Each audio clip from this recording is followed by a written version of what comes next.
Assalamualaikum warahmatullahi wabarakatuh.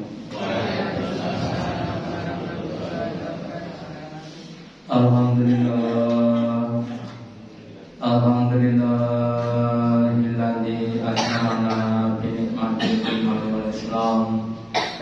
Asyhadu an la ilaha illallah wahdahu la syarika lah wa asyhadu anna Muhammadan abduhu wa rasuluhu la nabiyya wa la rasula ba'da. Allahumma shalli ala Muhammad wa ala ali Muhammad kama shallaita ala ali Ibrahim innaka Hamidum Majid. Wa barik ala Muhammad wa ala ali Muhammad kama barakta ala ali Ibrahim innaka Hamidum Majid. Qala Allahu ta'ala fi kitabihil karim. A'udzu billahi minasy syaithanir rajim. Ya ayyuhalladzina amanu ittaqullaha haqqa tuqatih wa la tamutunna illa wa antum muslimun. Bapak Ibu hadirin yang dirahmati Allah Ta'ala, yang pertama dan utama, marilah kita selalu meningkatkan menambahi kesyukuran kita, keimanan dan ketakwaan kita kepada Allah Ta'ala, dan yang telah memberikan kepada kita kenikmatan yang banyak. Semoga dengan kesyukuran kita Allah Ta'ala berkenan memberikan kepada kita kenikmatan yang lebih banyak dan barokah yang sampai di akhirat. Bapak Ibu yang adalah manusia itu diciptakan dalam keadaan lemah. Ada banyak hal yang dapat memberikan dampak kepada manusia, mulai dari makanan, alam dan sebagainya, sehingga terus kadang-kadang menimbulkan sakit atau penyakit. Yang kalau sudah sakit, mungkin kita sudah tahu bahwa ada beberapa upaya yang dalam untuk menyembuhkan dari penyakitnya, mulai dari berobat kepada dokter atau mungkin kepada herbalis, ya, sekarang ada namanya terapi dan sebagainya. Terapi ada banyak macamnya, ya. Ada namanya terapi dicopot iwak dan itu. Ternyata Bapak Ibu, Allah sudah menurunkan Al-Quran yang punya beberapa faedah atau fungsi, salah sebagai terapi dalam menyembuhkan penyakit kita. Ya. Maka di dalam Al-Quran Allah sudah berfirman dalam surat Al-Isra, "Wanazilul Al-Qur'ani," dan kami Allah sudah menurunkan Al-Quran, bahwa sifat dan dia itu ada sebagai sifat, sebagai obat warahmaton dan rahmat lil mu'minin, bagi orang-orang yang beriman. Tetapi bagi orang-orang yang zalim, yang kafir, yang musyrik, yang munafik, wala tadullu illa qasaron, dan jangan itu bagi orang yang tidak akan mendapatkan satu kerugian. Yang pertama, Quran itu sebagai sifat. Kalau ulama-ulama yang dulu menjelaskan, yang dimaksud sifat adalah sifat obat bagi penyakit-penyakit hati. Apa contohnya penyakit hati? Mulai dari sombong, ya, hasad dan sebagainya. Orang-orang yang mempunyai sifat sombong apa tuh? Sombong itu roddul haq wa al-nas, ya, menolak kebenaran dan merendahkan orang lain. Contohnya siapa? Contohnya Fir'aun. Ya, kemudian Allah memberikan satu kisahnya orang yang sombong seperti Fir'aun, yang akhirnya tenggelam di laut Merah. Kemudian itu sebagai bentuk terapi, ya. Maka kalau kita orang beriman, kita tidak boleh sombong seperti Fir'aun, ya. Dan nantinya akan ditenggelam di laut, ya. Kalau seseorang itu meninggikan hatinya atau sombong, maka akan direndahkan Allah. Dan sebaliknya, orang-orang yang mau merendahkan hati bermakna tawadhu, ya. Orang yang tawadhu justru akan dalam derajat kita harus berlatih untuk tawadhu, tidak boleh sombong, ya. Dan contoh yang lainnya ada penyakit hasad. Apakah hasad itu? Hasad itu adalah suatu sikap atau sifat yang tidak rela melihat orang dapat nikmat dan tetap pindah pada namanya hasad. Kemudian dikatakan wa min syarri hasidin idza hasad, ya. Dan Allah dari orang ketika hasad. Kemudian Nabi juga bersabda tentang hasad. Iyyakum wal hasad, ya. Wahai orang beriman, jagalah kamu dari banyak hasad. Kenapa? Karena inna la ya'kul karena hasad itu dapat memakan, menghilangkan, ya, pahala seperti api yang membakar kayu pada timbel. Dengan sekejap saja bisa mengamalkan pahala yang adalah beberapa penyakit hati, ya. Kemudian Bapak Ibu, akhir-akhir ini, ya, banyak ilmuwan yang memeras suatu penelitian. Yang pertama yang saya tahu di Pakistan, itu ada seorang dokter, ya, yang buat satu penelitian. Yang pertama, ada buah apel satu dibelah jadi dua, ya. Kemudian kita ada apel A dan apel B, ya. Apel A itu tiap hari dibacakan Quran selama 10 menit, ya. Apel B dinyanyikan, ya, selama 10 menit sampai pada hari yang ke-15. Ternyata apel A itu lebih segar dibandingkan apel B. Jadi bacaan Quran itu akan dapat menyegarkan tubuh kita dibanding dengan nyanyian. Oke. Tetapi nek durunge beda apa? Nek durunge beda apa nih? Rukuk nek nyanyi kali ngaji beliau. Maaf ini untuk mendeteksi, maaf saja. Kalau kita itu maaf saja masih merasa nyaman rukuk nyanyi daripada ngaji, artinya kita masih tergoda setan. Ya, kalau bisa terus diubah, ya, dari nyanyi atau mari nyanyi tambah ini tetap ngaji. Contohnya hari mukti, kita sudah ngomong.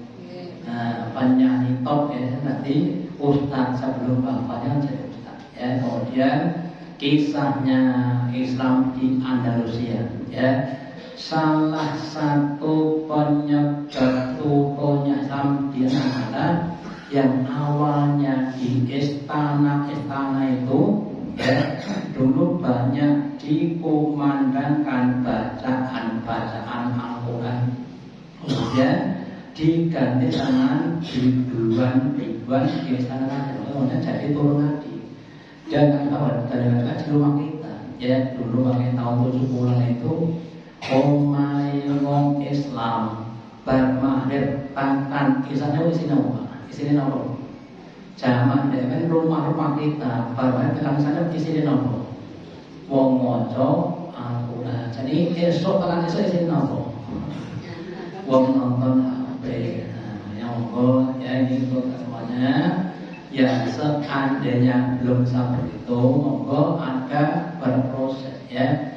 Kita usahakan untuk bisa lebih menikmati bacaan Al-Quran.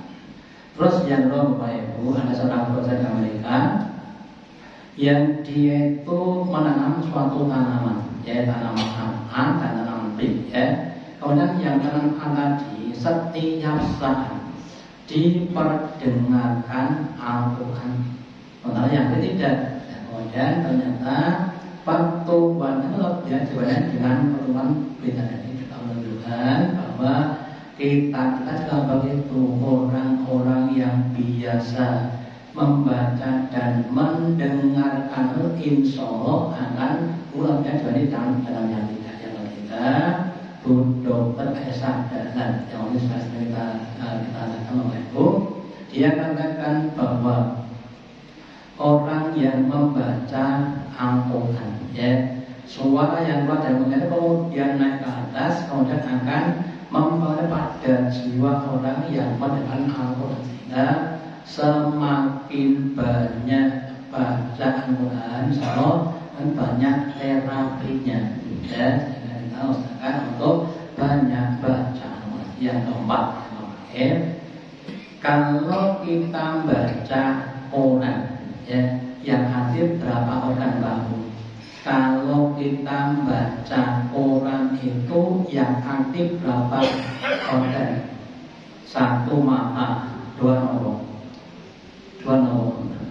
Ya cuma pikiran, Ayo kita baca Al-Quran yang aktif satu mata, dua pikiran, yang ketiga adalah bibir kita, lisan kita. Kita baca nggak boleh dengan batin, harus dibaca, ya.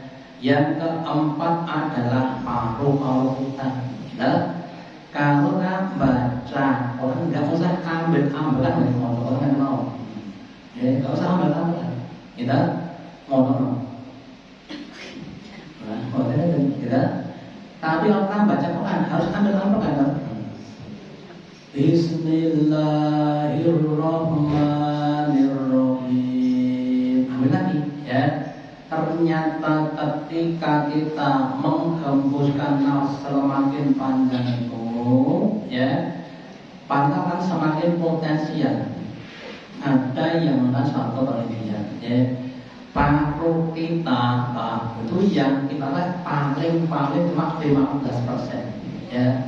Yang 8 itu nggak pernah dipakai, ya. Buktinya, ya.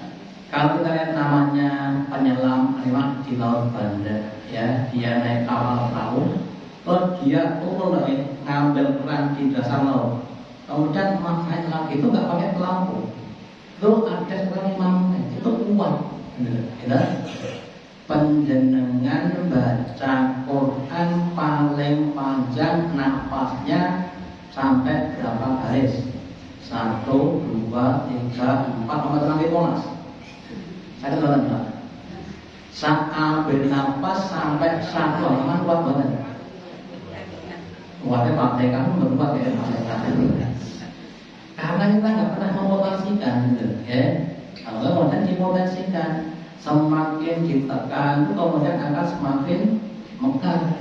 Kalau kita tadi, kita bisa gunakan Quran sebagai terapi jasadnya itu. Makanya kita semuanya, ya Allah, usahakan yang pertama biasakan membaca Al-Quran. Yang kedua, biasakan membaca Al-Quran dengan ditahsinkan, ya, dengan makhrajnya yang benar, ya. Kemudian kita benar, ya.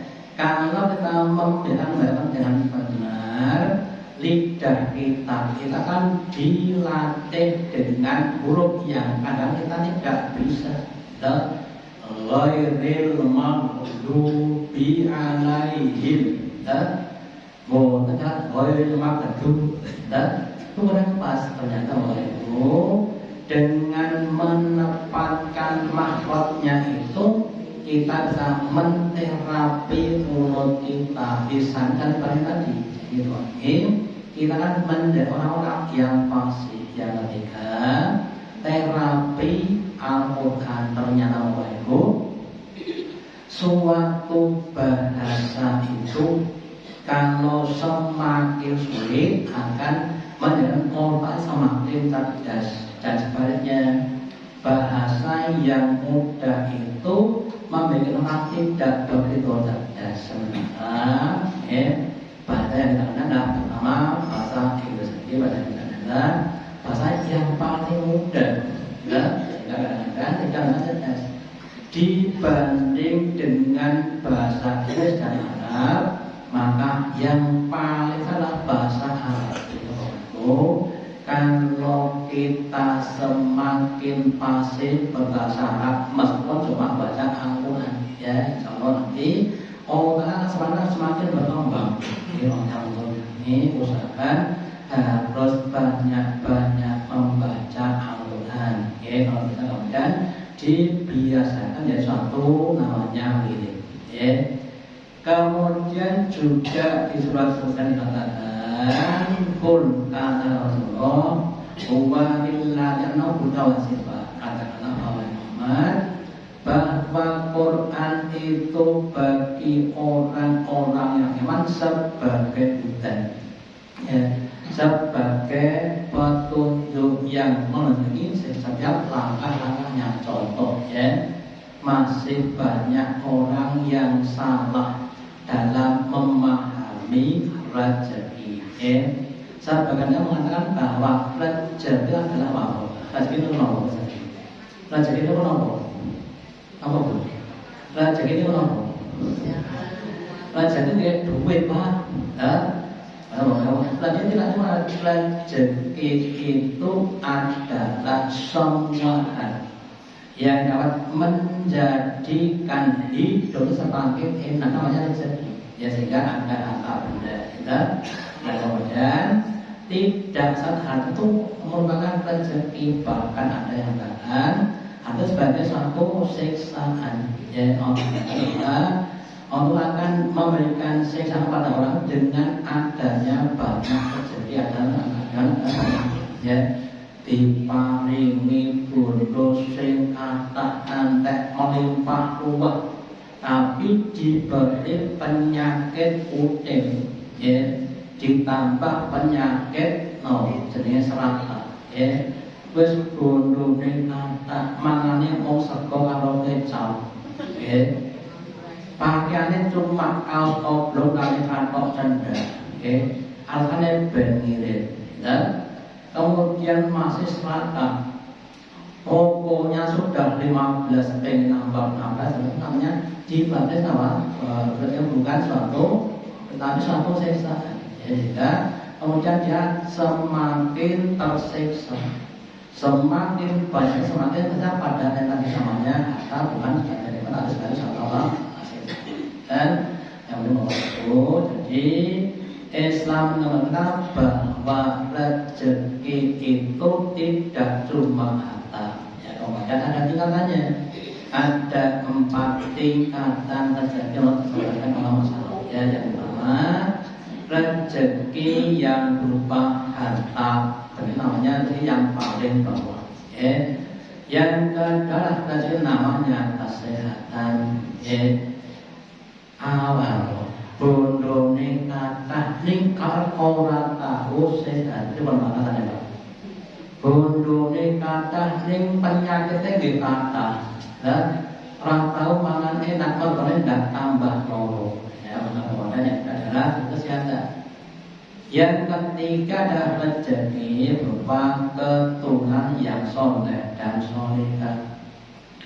Dan yang keempat, yang puncak adalah dia berupa bentuk-bentuk ibadah. Kita bisa ibadah dengan nikmat satu kenikmatan. Dan nikmat yang pertama dan kedua itu kalau kita bapak sudah tidak ada, bondone dan itu sudah tidak ada. Sementara yang ketiga dan itu ketika kita mati juga akan menjadi bermanfaat, ya, anak kita, cucu kita ketika kita mati ya masih bermanfaat kita, ya, dan juga angka sholat kita bahkan bukan satu kita semuanya juga jangan memahami itu cuma harta dan uang kita swasta, sehingga ketika kita diberi sakit pun bisa bernilai suatu rezeki. ya kita tidak sadar dengan banyaknya benda. Kemudian harus ada bab masalah ayat hampir sadar ya. Laisal dina bikarotilma, bukanlah kalau dengan banyak, tetapi yang namanya kaya hatinya dengan namanya konsep ya. Meskipun mungkin makna cuma sego sayur oleh ini boleh, tapi kalau rasa cukup gak masalah. Ada juga orang yang sudah makan nopo cemepak nopo ya, mau kurang siji kerupuk, cek golek kerupuk pas makan kerupuk orang meriah, masih begitu ya. Akan harus banyak-banyak. Kemudian wasifahu dan sebagai sifat tadi, sehingga nanti Bapak Ibu terutama pada kita penyakit hati itu harus kita hilangkan dengan banyak memahami ayat Al-Quran. Jadi begitu, ketika kita dalam keadaan gundah gulana, gelisah boleh. Kalau Nabi ketika Nabi maka dia kemudian menunaikan sholat, kemudian sholatnya ditunaikan dengan khusyuk, boten sakit kesal-kesal sholat ini, mengatakan longgarkan kita dan lain. Terus kemudian la yu'minuna fi adanihim, bagi orang-orang yang tidak beriman, maka di dalam telinga ada namanya sumbatan, ada namanya sumbatannya ini ya, sehingga orang-orang yang tidak beriman itu semakin dibaca karena akan semakin mahal ayat ya. Ini kalau kita ibaratkan yang namanya obat itu cenderung rasanya pahit ya. Bagi orang-orang yang saja tetap dimakan bagi Indonesia, tetapi yang tidak kepengen sehat ya, dan dia tidak mau makan obat yang makan itu, orang itu kalau dibacakan Quran ya, terus dijelaskan maknanya, kemudian dia tetap lain orang yang ternyata diberi sumbatan. Contohnya kita lihat namanya kisahnya Nabi Musa ya, dengan namanya Bani Israel ya. Ketika Nabi Musa itu bersama Bani Israel melewati padang, terus mereka lapar haus ya. Terus Allah berikan kepada mereka yang pertama mana dan salwa ya. Mana itu minuman yang masuk madu, sementara salwa adalah burung yang gemuk ya. Ini kurang lebih biye sing komuniko kita sabda mana itu ya. Maka nanti namanya gangguan ya, apa namanya, timbul namanya rasa kejenuhan. Dabino mangane mana kalau salwa ngantek sile ya. Kalau dapat timbul ya, diberi sayur-sayuran saja. Jadi orang itu kalau mempertahankan hal nafsunya, dunia tidak akan cukup ya, akan terus yang tambah yang baru tadi. Kalau kita pelajaran Bapak Ibu, apapun yang diberikan harus kita syukuri ya. Diberi makanan harus kita syukuri, kita menikmati nikmat yang ada ya. Nah, kalau Nabi pernah hadir, tadi kamu datang tanya sama istrinya Aisyah, apa lauknya ya? Oh, lauknya cuma coba Nabi. Kalau Nabi sampaikan senikmat lauk adalah coba. Nah, untuk menikmati ya, ingat dia namanya Quran. Dahar lawe sayur nopo rodai kalih kerupuk nikmat orang ya mau kerupuk ayam goreng ora enak mangkone ora enak ya. Yang pertama Bapak saya usahakan makan itu seadanya, ya. Nah, nanti berlaku untuk menikmati apa yang ada. Saya katakan oke, menikmati suatu yang itu setiap orang bisa, tapi menikmati yang tidak nikmat itu hanya orang-orang keluarga yang bisa, ya. Menikmati kabeh wong saged banget, gitu. Ini menikmati sing boten enak ini boten kabeh wong saged. Hanya orang yang itu namanya rasa ponakan bangetnya, supaya jadi rasa ponakan. Kemudian demikian juga orang-orang itu matanya tidak bisa melihat. Ini ada contoh lagi suatu keadaan Nabi bersabda, la tanafas fi'inai, yang artinya kamu jangan bernapas dalam bejana. Maksudnya apa itu? Kalau kita minum pakai gelas ini contohnya gelas kalau kita minum, dan kan apa ini? Hidung kita kan masuk di bejana, jangan mudah namanya kan bernapas di dalam enak tadi. Ternyata apa itu? Ketika kita bernapas, ya, udara yang itu termasuk namanya karbon dioksida, ya, masuk ke dalam air tadi, kemudian akan memberikan namanya asam pada air tadi dan akan merusak indera tadi.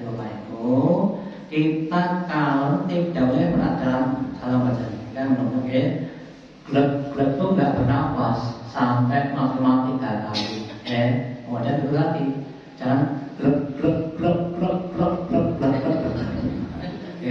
sama bosan, cangkat kesinta, maksimal 3 teguhan, tuh 2, 3,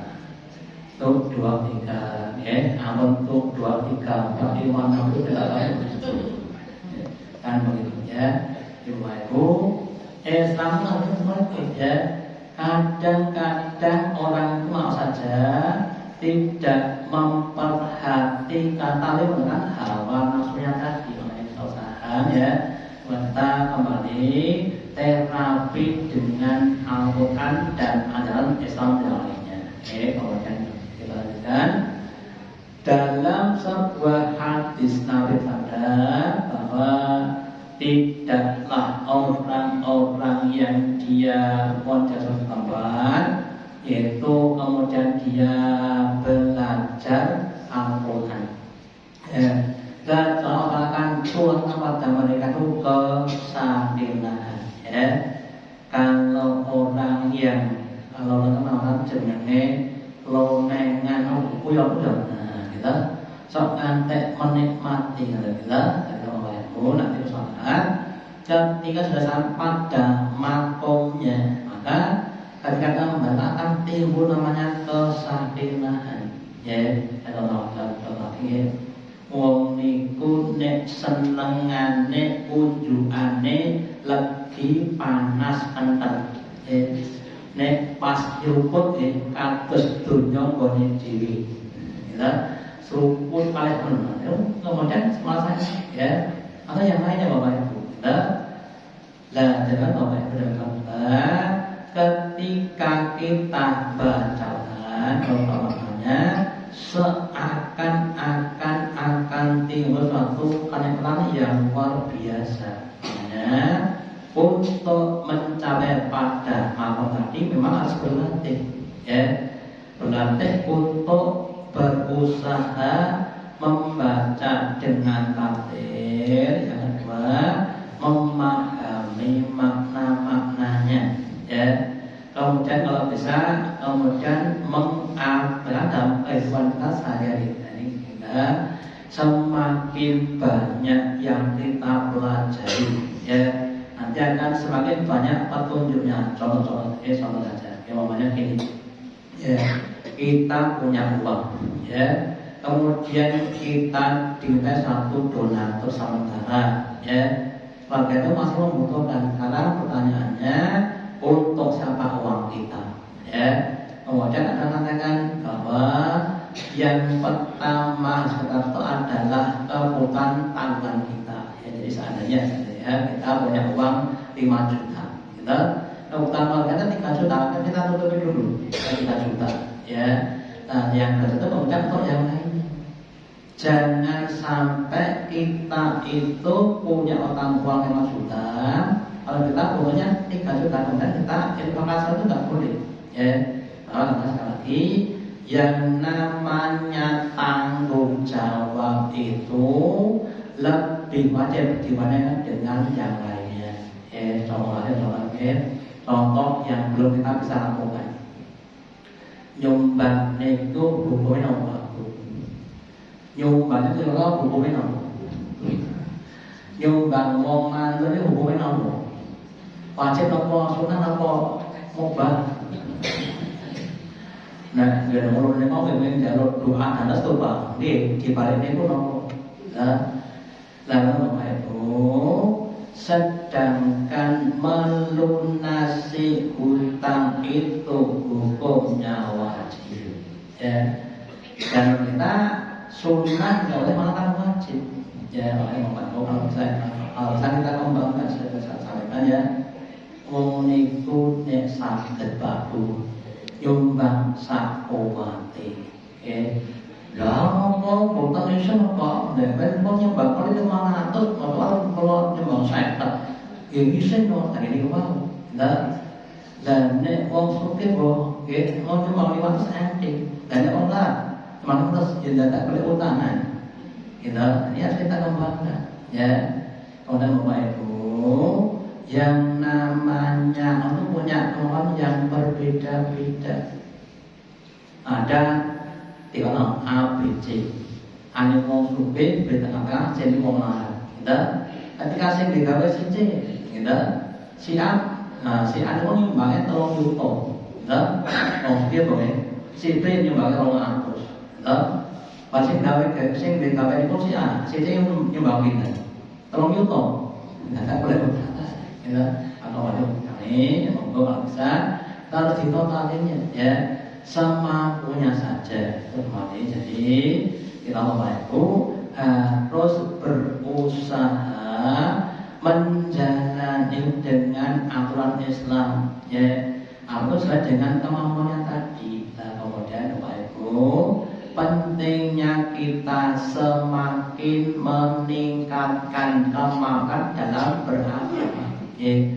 Kalau kita anak sekolah, ya, kelas sekarang tahun ini kelas 5, harusnya tahun depan kelas berapa? Sekarang ini kelas 5, tahun depan kelas berapa? Kelas 5 atau kelas berapa? Kelas 6, ya. Namanya naik kelas, ya. Kalau tahun ini kelas 5, tahun depan kan berarti enggak. Jadi namanya apa namanya itu ya. Semakin lama semakin meningkat. Kalau sekarang ini kita ketika sakit masih merasa susah,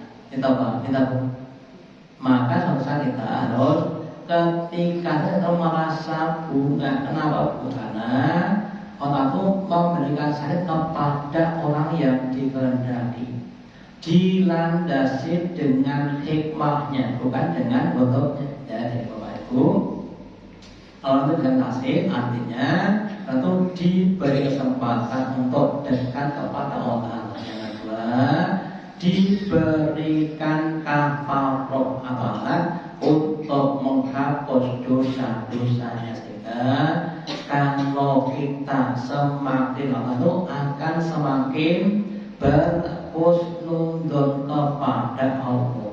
Kalau nanti kalau kita mendapatkan tingkatan ridho, ya, kita akan selalu ridho dengan apapun yang dalam kepada kita. Diparingi sugih, alhamdulillah. Paling mana? Kita alhamdulillah. Ya. Diparingi sehat, paling gerak, ya. Itu tingkatan yang paling tinggi. Ayo kita lampai tadi ya, kita untuk latihan ya, melatih kita untuk selalu husnuzon kepada Allah itu, dan yang maha tahu dan maha bijaksana akan menetapkan takwa yang paling baik. Ya, sehingga Bapak Ibu kita sudah mau kemudian kita tinggi. Jadi Bapak Ibu, monggo kita berterapi dengan Al-Quran. Ya, kemudian kalau nanti ditambah dengan namanya zikir-zikir, sehingga apapun yang terjadi akan jadi kebaikan bagi kita. Terus kemudian yang berikutnya adalah sabdakan khairukum man ta'allama al-Quran. Sebaik-baik orang itu adalah orang yang mau belajar dan mengajarkan Al-Quran. Bapak Ibu, Quran sebagai suatu petunjuk dan sifat. Ya, orang itu kalau hidupnya mendapat petunjuk akan jadi suatu kebenaran, gitu. Dan sebenarnya nek boten pikantuk pitedah, ya, ada akan jadi namanya kemandurutan. Contoh lagi, ya. Seorang suami dan itu kalau secara umum yang dipandang hanya atau kewajibannya apa? Suami itu kebanyakan memandang hak atau kewajiban, kebanyakan haknya. Tapi selain itu sama untuk memandang kewajiban kita, ya. Suami memandang kewajiban sebagai apa atau kemudian dilakukan, ya, dengan ikhlas. Jadi contohnya itu tadi, sehingga kalau kita itu masing-masing mencermati dan mengamalkan akan itu namanya kesejahteraan. Dan sebaliknya, kita kalau saling mandang haknya saja, saling tuntut menuntut, ya. Suami menuntut nanti itu nuntut pada akhirnya jadi tuntut. Ya, yang kedua, kita diajar untuk ikhlas. Ikhlas adalah mengambil dosa. Suami dan istri kalau sama-sama berebutan golek benar, akan jadi bubrah. Kita golek dewi jadi bubrah. Tapi kalau masalah itu memahami, ya, sing salah aku akan jadi apa kebaikan. Belajar untuk iktiraf, ya, yang saya sampaikan ya dulu. Ibu ini sedang lulang oleh tentang tamu kalian nonton TV, kelasnya saya kata lantai. Bapak kondur awan-awan panas belakang terus nyampar gelas kelasnya pecah. Sing salah sinten Mbak? Sing salah sinten Bu? Sing salah kula Pak, alhamdulillah. Sing salah nggih Pak ini Pak berarti innalillah, ya, karena belum mampu mengaku kesalahan, ya. Bapak Ibu, kalau mantan tuh mau mengaku enggak masalah. Dan orang yang ngaku tidak masalah. Ya, beda orang yang pun, saya ada maaf saja. Kalau Pak di sekolah itu ditanya, Pak puasa, wah. Jadi buatan gua malain kakean dosa, Pak, aku ngonten loh. Di posoan kok kakean karena kita ini loh, ya. Jadi kita Bapak Ibu belajar untuk mengakui dosa kita, ya, supaya kita semoga semangat untuk menghapuskannya. Jangan sampai wes dosa neukeh, diintip, dipundak, digendong, ditanti. Dosa namanya orang yang tidak tahu kita sadar, kita kembangkan sikap mau ikhlas, yaitu menghapus rasa celah itu. Dengan kita baca ini orang akan longgarkan hati kita, ya, sembuhkan penyakit yang ada pada kita dan kita diberikan dengan dunia sampai di akhirat. Saya yang sampaikan seperti ini, ya, akhiri. Allahumma taqabbal minna innaka antas samiul alim wa tub alaina innaka antal hakim. Lalu dengan doa majelis Allah bihamdika asyhadu an la ilaha illa anta astaghfiruka wa atubu ilaik. Wassalamualaikum